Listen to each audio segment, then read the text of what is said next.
Father's Day, 2013, I got a phone call saying that my brother was shot. I made a couple phone calls to other family members, and everybody rushed to the hospital.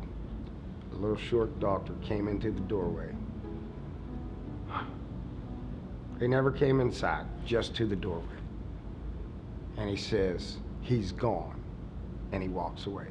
He was my older brother, you know, we all looked up to him, you know, he was, after our dad passed, he kind of became, you know, the head of the family. So after that happened, you know, it just wasn't the same. They told us it was a bank robbery. He tried to stop the bank robber. Whoever he was turned around and banished the gun. At that point, it seemed like everybody kind of backed off, except for Vinny. Vinny followed him to the car. He got into the car with the bank robber, and there was a struggle. They heard the shots. No one's been caught, and they don't have any leads, no new leads, I should say. They had two blurry pictures of a little white sedan, but the car was never found. The man was never found. He's still out there somewhere. The morning after that happened with Vinny, I'm driving down the street in Washington. It did not even look the same to me. It looked like a totally different place.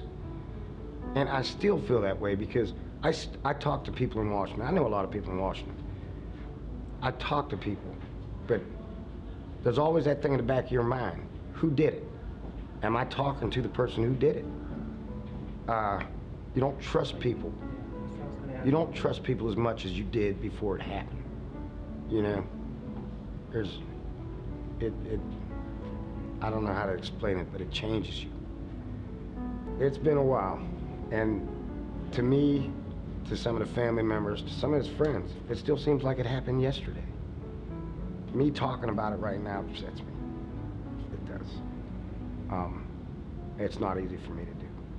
When all of this happened and the news reporters came around, there was not one news reporter that I wanted to talk to. It was a story for them. That was my life. Then he was friends with, from the very young to the very old, everybody who knew him loved him. A lot of old friends, new friends, some people I didn't even know that knew him. Everybody offered some type of help. The resource that we used was victim of violent crimes compensation. They helped because Vinny didn't have any life insurance. The events, they help. It gets everybody together, let you know that you're still not alone in all of this.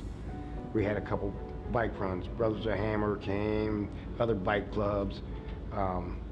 We had a bike run, raised enough money to just about pay everything off. What's helped me with coping with my brother's death is passing it forward.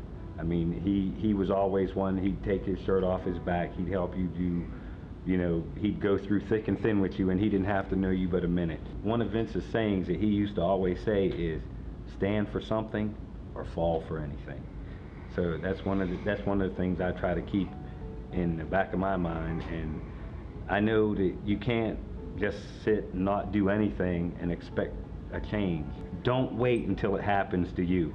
I think if Vinny was here, get involved is his big thing. Get involved, not just to watch your own family and friends. Get involved in the community. If everybody takes part, it helps. He got involved because he saw something that was wrong that he wanted to make right. That's why he got involved, because it was a wrong.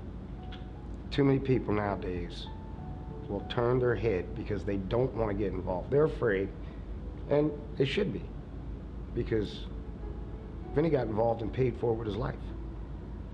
And people are afraid of that. But if nobody gets involved, nothing will ever get done.